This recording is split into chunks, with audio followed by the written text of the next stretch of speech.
ಓಂ ಸದ್ಗುರುನಾಥ ಶರಣಂ ಜಯ ಜಯ. ಓಂ ಸಚ್ಚಿದಾನಂದ ಶರಣಂ ಜಯ ಜಯ. ಎಲ್ಲರಿಗೂ ನನ್ನ ನಮಸ್ಕಾರಗಳು. ಜ್ಞಾನೇಶ್ವರಿ ಗೀತಾಮೃತ ಶ್ರೀಕೃಷ್ಣ ಅರ್ಜುನರ ಸಂವಾದ ರೂಪವನ್ನು ನಾವು ನೋಡ್ತಾ ಇದ್ದೋ.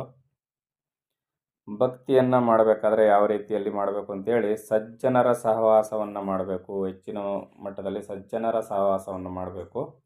ಅದು ಸತ್ಸಂಗವಾದರೆ ಇನ್ನೂ ಉತ್ತಮ ಅಂತ ಹೇಳಿ ಇಲ್ಲಿ ಕೃಷ್ಣನು ಹೇಳ್ತಾ ಇದ್ದ. ಮತ್ತು ಯಾವ ಯಾವ ಜಾಗದಲ್ಲಿ ತೀರ್ಥಕ್ಷೇತ್ರ ಮಾಡಿ ಆಗ್ಬೋದು, ಏನೇ ಮಾಡ್ಬೋದು, ಭಕ್ತಿ ಅಂತಕ್ಕಂಥದ್ದು ಹೇಗಿರಬೇಕು, ಮನಸ್ಸಿನ ಅಥವಾ ಅಂತಃಕರಣದ ಶುದ್ಧಿ ಹೇಗಿರಬೇಕು ಅನ್ನೋದನ್ನೆಲ್ಲ ಹೇಳ್ತಾ ಇದ್ದ. ಮುಂದುವರೆದು ಹೇಳ್ತಾನೆ, ಸಜ್ಜನರಲ್ಲಿರುವ ಪವಿತ್ರತೆಯು ಇಂತಹುದಲ್ಲ. ಪಾವನತೆಯನ್ನು ಉಂಟು ಮಾಡುವ ಗಂಗೆಯು ಪಾಪವನ್ನು ಪರಿಹರಿಸುವುದಾದರೂ ಅದರಲ್ಲಿ ಮುಳುಗುವವರಿಗೆ ಸಾವಿನ ಭಯವಿರುವುದು. ಈಗ ಗಂಗೆಯಲ್ಲಿ ಮುಳುಗಿದ್ರೆ ಪಾಪ ಪರಿಹಾರವಾಗುತ್ತೆ ಅಂತ ಹೇಳ್ತಾರೆ, ನಿಜ.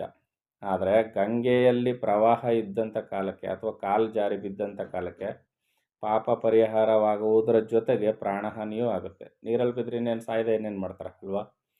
ಗಂಗೆಯಲ್ಲಿ ಮುಳುಗ್ತೀವಿ ಅಂತ ಹೋಗಿ ಗಂಗೆಯಲ್ಲಿ ಮುಳುಗೋಕೆ ಹೋಗಿ ಎಷ್ಟೋ ಜನ ಸಾವನ್ನಪ್ಪಿರೋದು ಉಂಟು. ಆದರೆ ಸಜ್ಜನರ ಸಹವಾಸ ಇದೆಯಲ್ಲ, ಇದರಲ್ಲಿ ಯಾವ ಬಾಧೆಯೂ ಇರೋದಿಲ್ಲ. ಯಾಕಂದರೆ ಗಂಗೆ ಅಷ್ಟೇ ಪವಿತ್ರರವರು. ಅವರು ಸಹವಾಸ ಮಾಡಿದ್ರೆ ಪಾಪಗಳು ಪರಿಹಾರ ಆಗುತ್ತೆ. ನಾವು ಗಂಗೆಯಲ್ಲಿ ಹೋಗಿ ಮುಳುಗೋದಕ್ಕಿಂತ ಸಜ್ಜನರ ಸಹವಾಸ ಮಾಡಿ ಸಾಕು, ಗಂಗೆಯನ್ನು ಹುಡುಕೊಂಡು ಹೋಗಬೇಡಿ ಅಂತ ಸುಲಭೋಪಾಯವನ್ನು ಪರಮಾತ್ಮ ಹೇಳ್ತಾ ಇದ್ದಾನೆ. ಇದಕ್ಕಿಂತ ಸುಲಭೋಪಾಯ ಇನ್ನೇನು ಹೇಳಬೇಕು ಭಕ್ತಿ ಮಾರ್ಗದಲ್ಲಿ? ಆದರೆ ಭಕ್ತಿ ಎಂಬ ನದಿಯು ಆದ್ಯಂತಗಳೇ ಗೋಚರಿಸದಷ್ಟು ಆಳವಿದ್ದರೂ ಮುಳುಗಿದರೆ ಪ್ರಾಣ ಹೋಗುವುದೆಂಬ ಭಯವಿರುವುದಿಲ್ಲ. ಇಲ್ಲಿ ಗಂಗಾ ನದಿಯಲ್ಲಿ ಮುಳುಗಿದ್ರೆ ಪ್ರಾಣ ಏನೋ ಹೋಗುತ್ತೆ. ಆದರೆ ಭಕ್ತಿ ಎನ್ನುವ ನದಿ ಆದಿಯಂತಗಳು ಇಲ್ಲದಷ್ಟು ಆಳವಾಗಿ ಉದ್ದವಾಗಿ ದೊಡ್ಡದಾಗಿರ್ತದೆ. ಯಾವುದು? ಭಕ್ತಿ ಎಂಬ ನದಿ. ಇಲ್ಲಿ ಮುಳುಗಿದ್ರೆ ಪ್ರಾಣ ಹೋಗೋದಿಲ್ಲ. ಭಕ್ತಿಯಲ್ಲಿ ಮುಳುಗಿದ್ರೆ ಪ್ರಾಣ ಹೋಗುತ್ತಾ? ಮೋಕ್ಷ ಆಗುತ್ತೆ. ಅವನು ಬದುಕಿರುವಾಗಲೇ ಮೋಕ್ಷವನ್ನು ಪಡೆಯುವನು. ಸಂತರ ಪಾದವು ಸೋಂಕುವುದರಿಂದಲೇ ಗಂಗೆಗೆ ಶುಚಿತ್ವವು ಪಾವನತೆಯು ಬಂದಿರುವುದೆಂದ ಮೇಲೆ ಸಂತರು ಹೇಗಿರುವರೆಂಬುದನ್ನು ನೀನೇ ಯೋಚಿಸು. ಸಂತರು ಜ್ಞಾನಿಗಳು ಪಾದ ಸೋಕಿದ ಆ ಮರುಕ್ಷಣದಲ್ಲೇ ಗಂಗೆ ಪವಿತ್ರವಾಯಿತು ಅಂದರೆ, ಗಂಗೆಗಿಂತಲೂ ಪವಿತ್ರವಾದ ಸಂತರ ಪಾದವನ್ನು ನಾವು ಸದಾಕಾಲ ಸ್ಮರಣೆ ಮಾಡುವುದು, ಅವರ ಸಹವಾಸವನ್ನು ಮಾಡಿದ್ರೆ ಇನ್ನು ಅದರ ಪವಿತ್ರತೆಯನ್ನು, ಅದರ ಮಹತ್ತನ್ನು ಹೇಗಂತ ನಾವು ನೆನೆಸ್ಕೊಳ್ಳೋಕ್ಕೂ ಆಗೋದಿಲ್ಲ. ಅಷ್ಟೊಂದು ದೊಡ್ಡದು ಅದು. ಯಾವನು ತೀರ್ಥಗಳೆಲ್ಲವನ್ನು ಶುಚಿಗೊಳಿಸಿ ಸರ್ವ ದಿಕ್ಕುಗಳಲ್ಲೂ ತುಂಬಿ ಮನಸ್ಸಿನ ಮಾಲಿನ್ಯವನ್ನು ದೂರ ಮಾಡಿ ಓಡಿಸುತ್ತಾ ಸೂರ್ಯಪ್ರಕಾಶದಂತೆ ಭರಿತನಾಗಿ ಸ್ವಚ್ಛತೆಯಿಂದಲೂ ನಿರ್ಮಲತೆಯಿಂದಲೂ ಇರುವನೋ, ವಾದದಲ್ಲಿ ದಿವ್ಯದೃಷ್ಟಿಯುಳ್ಳವನಿಗೆ ಭಯವಿಲ್ಲದಿರುವ ಭೂಮಿಯಲ್ಲಿರುವ ದ್ರವ್ಯದ ಖಜಾನೆಯು ಚೆನ್ನಾಗಿ ಕಾಣಬರುವಂತೆ, ಅಂದರೆ ದಿವ್ಯದೃಷ್ಟಿ ಉಳ್ಳವನಿಗೆ ಭೂಮಿಯಲ್ಲಿ ಅಡಗಿರ್ತಕ್ಕಂಥ ನಿಧಿ ಕಾಣಿಸುವಂತೆ ಯಾವನು ತತ್ವಾರ್ಥ ರಹಸ್ಯವನ್ನು ಚೆನ್ನಾಗಿ ತಿಳಿಯುತ್ತಿರುವನೋ ಆತನೇ ನನ್ನ ಭಕ್ತನು. ಇಲ್ಲೇನು ಹೇಳಿದ್ರು? ಬೇಕಾದಷ್ಟು ಹೂವು ಹಣ್ಣು ಕಾಯಿಗಳನ್ನ ತಂದು, ಬಗೆ ಬಗೆ ಪದಾರ್ಥಗಳನ್ನ ತಂದು, ಚಿನ್ನ ಬೆಳ್ಳಿಗಳನ್ನ ತಂದು ಅರ್ಪಿಸಿ ಹಣಕಾಸುಗಳನ್ನ ಹಾಕಿ ಪೂಜೆ ಪುನಸ್ಕಾರ ಮಾಡುವವನು ನನ್ನ ಪ್ರಿಯ ಭಕ್ತ ಅಂತ ಹೇಳ್ತಾ ಇಲ್ಲ. ತತ್ವಾರ್ಥ ಜ್ಞಾನವನ್ನು ಯಾರು ಚೆನ್ನಾಗಿ ತಿಳಿದಿರ್ತಾನೋ ಅವನು ನನ್ನ ಪ್ರಿಯ ಭಕ್ತ ಅಂತೇಳಿ ಪರಮಾತ್ಮ ಹೇಳ್ತಾ ಇದ್ದಾನೆ. ಅವನನ್ನು ಪ್ರಿಯ ಭಕ್ತ ಅಂತಲೂ ಕರೀತಾರೆ, ಪರಮ ಜ್ಞಾನಿ ಅಂತಲೂ ಕರೀತಾರೆ. ಮತ್ತು ಅದೇ ಚಿಂತನೆಯನ್ನು ಮಾಡ್ತಾ ಇದ್ದರೆ ಅವನೊಬ್ಬ ನಿಜವಾಗಿ ಧ್ಯಾನಿ ಅಂತಲೂ ಹೇಳ್ತಾರೆ, ಧ್ಯಾನ ಮಾಡ್ತಾ ಇರುವವನು ಅಂತಲೂ ಹೇಳ್ತಾರೆ, ಅವನನ್ನು ಯೋಗಿ ಅಂತಲೂ ಹೇಳ್ತಾರೆ. ಅರ್ಥ ಆಗ್ತಾಯಿದೆ ಅಲ್ವಾ?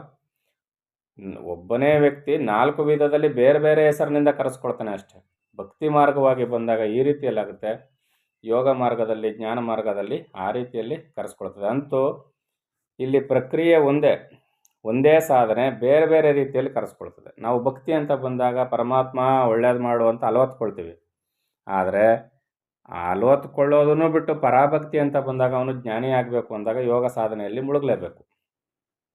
ಆದ್ದರಿಂದ ಯಾವನು ತತ್ವಾರ್ಥ ರಹಸ್ಯವನ್ನು ಚೆನ್ನಾಗಿ ತಿಳಿಯುತ್ತಿರುವನೋ, ತತ್ವಾರ್ಥ ರಹಸ್ಯವನ್ನು, ಪರಮಾತ್ಮನ ಕುರಿತಾದ ತತ್ವಜ್ಞಾನವನ್ನು ಯಾರು ಚೆನ್ನಾಗಿ ಅರ್ಥ ಮಾಡ್ಕೊಳ್ತಾನೋ ಅವನೇ ನನ್ನ ಭಕ್ತನು. ಎಲ್ಲೆಲ್ಲೂ ವ್ಯಾಪಿಸಿರುವ ಆಕಾಶವು ಅಲಿಪ್ತವಾಗಿರುವಂತೆ ಯಾವನ ಮನಸ್ಸು ಭರಿತವಾಗಿ ಇದ್ದರೂ ವಿಷಯಾಕಾರವನ್ನು ಹೊಂದದೆ ಅಲಿಪ್ತವಾಗಿರುವುದೋ, ಜೇಡರ ಬಲೆಯಲ್ಲಿ ಬೀಳದೆ ಗಗನದಲ್ಲಿ ಹಾರಾಡುವ ಪಕ್ಷಿಗಳಿಗೆ ಭೀತಿಯು ಮೂಡದಿರುವಂತೆ ಮುಕ್ತವಾಗಿ ತತ್ವಜ್ಞಾನದಿಂದ ಪಾರಂಗತನಾದವನಿಗೆ ತೌಪಯವಾದ ಸಂಸಾರವನ್ನು ನೋಡಲು ಭಯವಿರುವುದಿಲ್ಲ. ತೌಪಮಯವಾದ ಸಂಸಾರ ಅಂದರೆ ತಾಪಮಯವಾದ ಸಂಸಾರ. ತಾಪ ಅಂದರೆ 3 ತಾಪಗಳು, ತಾಪತ್ರಯ. ಆ ತಾಪತ್ರಯಗಳಿಂದ ಕೂಡಿದ ಸಂಸಾರದ ಭಯ ಯಾರಿಗಿರೋದಿಲ್ಲ ಅಂದರೆ ಇಲ್ಲಿ ಜ್ಞಾನಿಯಾದವನಿಗೆ ಇರೋದಿಲ್ಲ, ಅಥವಾ ಪರಮಾತ್ಮನ ನಿಜಭಕ್ತನಾದವನಿಗೆ ಇರೋದಿಲ್ಲ. ಯಾವುದ್ಯಾವುದು? ಆದಿ ಭೌತಿಕ, ಆದಿ ದೈವಿಕ, ಆಧ್ಯಾತ್ಮಿಕ, ಈ 3 ತಾಪತ್ರಯಗಳೇ ಎಲ್ಲರನ್ನೂ ಕಾಡ್ತಾ ಇರೋದು. ಹೊತ್ತಾನೆ. ಆದಿ ಭೌತಿಕ ಪ್ರಕೃತಿಯಲ್ಲಿ ಆಗತಕ್ಕಂಥ ತೊಂದರೆಗಳು, ಇಲ್ಲ ಮಳೆ ಆಗ್ಬೋದು, ಇಲ್ಲ ಬರಗಾಲ ಆಗ್ಬೋದು, ಇಲ್ಲ ಭೂಕಂಪಗಳಾಗ್ಬೋದು, ಅನೇಕ ವೈಪರೀತ್ಯವಾದ ಆಗ್ಬೋದು. ಆದಿ ದೈವಿಕ, ದೈವದಿಂದ ಆಗ್ತಕ್ಕಂಥವು, ನಮಗೇ ಗೊತ್ತಿಲ್ಲದೆ ಅನೇಕ ಘಟನೆಗಳು ನಡೆದು ಹೋಗ್ತವೆ. ಪೂರ್ವಾರ್ಜಿತ ಕರ್ಮಫಲಗಳೆಲ್ಲ ಬಂದು ಸೇರಿಕೊಳ್ತವೆ. ಮತ್ತು ಆಧ್ಯಾತ್ಮಿಕ ರೋಗ ರುಜಿನಗಳೆಲ್ಲ ಬಂದು ನಮ್ಮನ್ನು ಕಾಡ್ತವೆ. ಆದಿ ಭೌತಿಕದಲ್ಲಿ ಬಂದು ಪ್ರಾಣಿಗಳಿಂದ, ಬಂಧುಗಳಿಂದ, ಎಲ್ಲ ಜೀವರಾಶಿಗಳಿಂದ ಆಗ್ತಕ್ಕಂಥದ್ದು ಆದಿ ಭೌತಿಕ. ಆದಿ ದೈವಿಕ, ದೈವದಿಂದ ಆಗ್ತಕ್ಕಂಥದ್ದು ಆಧ್ಯಾತ್ಮಿಕ. ಪಾಪ ಪುಣ್ಯಗಳ ಲೆಕ್ಕಾಚಾರದಿಂದ ಬರ್ತಕ್ಕಂಥ ಸುಖ ದುಃಖಗಳು, ಈ ಎಲ್ಲ ತಾಪತ್ರಯಗಳು ನಮ್ಮನ್ನು ಕಾಡ್ತಾ ಇರ್ತವೆ. ಇದು ಜ್ಞಾನಿಗಿರುವುದಿಲ್ಲ, ಅಥವಾ ಪರಮಾತ್ಮನ ಪ್ರಿಯ ಭಕ್ತನಿಗೆ, ಪರಮ ಭಕ್ತನಿಗೆ ಇವು ಇರುವುದಿಲ್ಲ ಅನ್ನೋದನ್ನು ಇಲ್ಲಿ ಪರಮಾತ್ಮ ಇಲ್ಲಿ ಒತ್ತಿ ಹೇಳ್ತಾ ಇದ್ದಾನೆ. ಮತ್ತು ಮುಂದುವರೆದು ಹೇಳ್ತಾನೆ, ನನ್ನನ್ನು ನಗ್ನವಾಗಿ ಕಾಣಬರುವ ಶ್ರಮಕ್ಕೆ ನಾಚಿಕೆ ಉಂಟಾಗದಿರುವಂತೆ ಮುಕ್ತನನ್ನು ಮುಖಯಾತನೆಯೂ ಕಾಡಲಾರದು.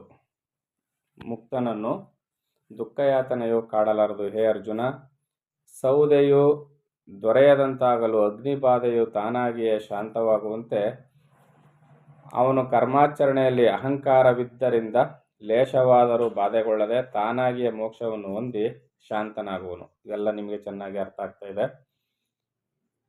ಸರ್ವಶ್ರೇಷ್ಠನಾದ ನನ್ನ ಭಕ್ತನು ಬ್ರಹ್ಮೈಕ್ಯ ಭಾವದಿಂದ ತುಂಬಿದವನಾಗಿ, ಬ್ರಹ್ಮ ಐಕ್ಯ ಭಾವದಿಂದ, ಜೀವ ಬ್ರಹ್ಮರ ಐಕ್ಯ ಭಾವ, ಜೀವನು ಬೇರೆ ಪರಮಾತ್ಮನು ಬೇರೆ ಅಂತ ಇಲ್ಲ, ಇಬ್ಬರು ಐಕ್ಯ ಭಾವದಿಂದ ತುಂಬಿದವನಾಗಿ ದ್ವೈತದ ಆ ಕಡೆ ತೀರವನ್ನು ಸೇರಿ ಮುಕ್ತಿ ಸುಖವನ್ನು ಅನುಭವಿಸುವನು.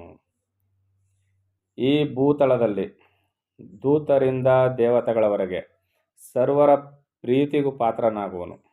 ಅಂತಹ ಯೋಗಿಯು ಭಕ್ತಿರಹಿತನನ್ನು ಭಕ್ತಿಯಲ್ಲಿಯೇ ವಿಶ್ವಾಸವಿಡುವಂತೆ ಮಾಡುವನು. ಹೀಗೆ ಹೆಚ್ಚು ಪ್ರೀತಿ ಪಾತ್ರನಾದ ನನ್ನ ಭಕ್ತನನ್ನೇ ಧ್ಯಾನಿಸುತ್ತಿರುವೆನು. ಅವನನ್ನು ಹೊಂದುವ ನಿಮಿತ್ತ ಸಗುಣ ರೂಪವನ್ನು ಧರಿಸಿ ಲೋಕದಲ್ಲಿ ಸಂಚರಿಸುತ್ತಾ ಹೃದಯ ಪ್ರಾಣಗಳನ್ನು ಸಹ ಅವನಿಗಾಗಿ ಅರ್ಪಿಸಿರುವೆನು.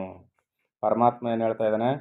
ಅಂಥ ನಿಜವಾದ ಭಕ್ತನಿಗಾಗಿ, ಅಂಥ ನಿಜವಾದ ಯೋಗಿಗಾಗಿ, ಅಂಥ ನಿಜವಾದ ಜ್ಞಾನಿಗಾಗಿ ನಾನು ಈ ರೀತಿ ಅವತಾರಗಳನ್ನ ಧರಿಸಿ ಬರ್ತೀನಿ. ಯಾಕೆ? ಅವನು ಸಗುಣೋಪಾಸನೆಯನ್ನು ಮಾಡ್ತಾ ಇರ್ತಾನೆ. ಯಾರು? ಆ ನಿಜವಾದ ಯೋಗಿ ಜ್ಞಾನಿ ಸಗುಣ ಉಪಾಸನೆಯನ್ನು ಮಾಡಿ ನನಗೆ ಈ ರೂಪದಲ್ಲಿ ನೀನು ದರ್ಶನ ಕೊಡುವಂತ ಈಗ ಅವನೇನು ಮಾಡ್ತಾನೆ? ಭಕ್ತಿ ಮಾರ್ಗದಲ್ಲಿ ಆಚರಣೆಯನ್ನು ಮಾಡಿ ಕೋರಿಕೆಯನ್ನು ಇಟ್ಕೊಳ್ತಾನೆ. ಏನಂತ? ನನಗೆ ಸಾಕಾರ ರೂಪಿನಲ್ಲಿ ಕಾಣಿಸ್ಕೋ, ಆ ನಿನ್ನ ಸಾಕಾರ ರೂಪು ಈ ರೀತಿಯಲ್ಲಿ ಇರಬೇಕು ಅಂತ ಹೇಳಿದಾಗ ಅವನೇನು ಮಾಡ್ತಾನೆ? ಆ ಪ್ರಿಯ ಭಕ್ತನಿಗಾಗಿ ಅವತಾರವನ್ನು ಎತ್ತಿ ಸಗುಣ ರೂಪವನ್ನು ಧರಿಸಿ ಬರ್ತೀನಿ ನಾನು ಅಂತ ಹೇಳ್ತಾ ಇದ್ದಾನೆ. ಇದೇ ಮಾತಿಗೆ ರಾಮನು ವಸಿಷ್ಠರಲ್ಲಿ ಪ್ರಶ್ನೆಯನ್ನು ಕೇಳಿರ್ತಾನೆ.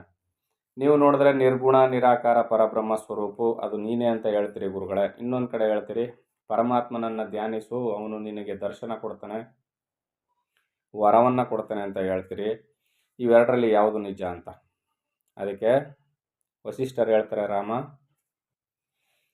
ನೀನು ಯಾವ ರೂಪವನ್ನು ಇಚ್ಛೆಪಟ್ಟು ಬೇಡ್ತಾ ಇರ್ತೀಯೋ, ಭಕ್ತಿ ಮಾರ್ಗದಲ್ಲಿ ಯಾವ ರೂಪವನ್ನು ನೀನು ಸಗುಣದ ರೂಪವನ್ನು ಉಪಾಸನೆ ಮಾಡ್ತಾ ಇರ್ತೀಯೋ, ಪೂಜೆ ಮಾಡ್ತಾ ಇರ್ತೀಯೋ, ಆ ರೂಪಿನಲ್ಲಿ ನೀನು ದೇವರು ಅಂತ ಒಬ್ಬನಿದ್ದಾನೆ ಅವನನ್ನು ನೋಡಬೇಕು ಅಂತ ಆಸೆ ಪಡ್ತಾ ಇರ್ತೀಯೋ, ಅದು ಹೆಣ್ಣಾಗ್ಬೋದು ಗಂಡಾಗ್ಬೋದು, ಆ ರೂಪನ್ನು ನೀನು ಬೇಡ್ತಾ ಇರಬೇಕಾದ್ರೆ ಸರ್ವಶಕ್ತಿಮಯವಾದ ಆ ಪರಮಾತ್ಮನು, ಆ ಪರಾಶಕ್ತಿಯು ಏನಾಗುತ್ತೆ ಅಂದರೆ, ನೀನು ಗಂಡು ರೂಪನ್ನು ಬೇಡ್ತಾ ಇದ್ರೆ ಗಂಡು ರೂಪು ಅಥವಾ ಹೆಣ್ಣು ರೂಪನ್ನು ಬೇಡ್ತಾ ಇದ್ರೆ ಹೆಣ್ಣು ರೂಪನ್ನು ಧರಿಸಿ ನೀನು ರಾಮನನ್ನು ಬೇಡ್ಬೋದು, ಕೃಷ್ಣನನ್ನ ಬೇಡ್ಬೋದು, ಯಾರನ್ನಾದರೂ ಬೇಡ್ಬೋದು ಅನ್ನೋ ಒಂದು ಅರ್ಥದಲ್ಲಿ ನೀನು ಯಾವುದನ್ನು ಬೇಡ್ತೀಯೋ, ವಿಷ್ಣು ಬ್ರಹ್ಮ ರುದ್ರ ಯಾರನ್ನು ಬೇಡ್ತೀಯೋ ಆ ರೂಪನ್ನು ಧರಿಸಿ ಯಾರು ಬರೋದು? ಸರ್ವಶಕ್ತಿಮಯನಾದ ಆ ಪರಾಶಕ್ತಿಯೇ, ಆ ಪರಮಾತ್ಮನ ತತ್ವವೇ ನಿನ್ನ ಮುಂದೆ ದರ್ಶನವನ್ನು ಕೊಡ್ತದೆ. ಕೊಟ್ಟಾದ ಮೇಲೆ ಏನು ಮಾಡ್ತದೆ? ನೀನು ಏನು ವರ ಬೇಕು ಅಂತ ಕೇಳ್ತದೆ, ವರವನ್ನು ಕೊಡುತ್ತೆ. ವರವನ್ನು ನೀನು ಅನುಭವಿಸ್ತೀಯ. ಆದರೆ ಭಕ್ತಿ ಮಾರ್ಗದಲ್ಲಿ ಈಗಾಯಿತು, ದೇವರ ದರ್ಶನ ಕೊಟ್ಟ, ವರ ಕೊಟ್ಟ, ನಾನು ಅನುಭವಿಸ್ತೆ ಅಂತ. ಆದರೆ ಜ್ಞಾನ ಮಾರ್ಗದಲ್ಲಿ ಏನು ಹೇಳ್ತದೆ? ಆ ಪರಮಾತ್ಮನೇ ಸಗುಣ ಭಕ್ತಿಯನ್ನು ಸಾಕಾರಗೊಳಿಸ್ಲಿಕ್ಕಾಗಿ ಈ ಸಾಕಾರ ರೂಪನ ಧರಿಸಿ ತಾನೇ ತದೇಕ ಚಿತ್ತವಾಗಿ ಧ್ಯಾನಿಸ್ತಾ ಇರೋದ್ರಿಂದ ಆ ರೂಪನ್ನು ಧರಿಸಿ ಪ್ರತ್ಯಕ್ಷವಾಗಿ ತಿರ್ಗಾ ಅಲ್ಲಿಂದ ಬರ್ತಕ್ಕಂಥ ವರ ಫಲದ ರೂಪವೂ ತಾನೇ ಆಗಿ ಅದನ್ನು ಭೋಗಿಸುವವನು ತಾನೇ ಆಗಿರ್ತಾನೆ. ಅರ್ಥ ಆಯ್ತಲ್ವಾ? ಈ ರೀತಿಯಲ್ಲಿ ಯೋಗ ಮತ್ತು ಜ್ಞಾನಗಳ ಸಮ್ಮಿಳಿತ ಆಗಿರ್ತದೆ. ಪರಮಾತ್ಮ ಇಲ್ಲಿ ಅಂಥ ನಿಜ ಭಕ್ತರನ್ನು ಉದ್ಧಾರ ಮಾಡಲಿಕ್ಕಾಗಿ ಸಗುಣ ರೂಪವನ್ನು ಧರಿಸಿ ನಾನು ಲೋಕದಲ್ಲಿ ಆಗಾಗ ಸಂಚರಿಸ್ತಾ ಇರ್ತೀನಿ ಅಂತ ಇಲ್ಲಿ ಪರಮಾತ್ಮ ಹೇಳ್ತಾ ಇದ್ದಾನೆ. ಮುಂದಿನ ಆಡಿಯೋದಲ್ಲಿ ಮುಂದಿನ ವಿಚಾರವನ್ನು ತಿಳಿಸ್ಕೊಡ್ತೀನಿ. ಎಲ್ಲರಿಗೂ ಒಳ್ಳೆಯದಾಗಲಿ. ಓಂ ಸದ್ಗುರುನಾಥ ಶರಣಂ ಜಯ ಜಯ. ಓಂ ಸಚ್ಚಿದಾನಂದ ಶರಣಂ ಜಯ ಜಯ. ಹರಿ ಓಂ ತತ್ಸತ್. ಹರಿ ಓಂ ತತ್ಸತ್. ಹರಿ ಓಂ ತತ್ಸತ್.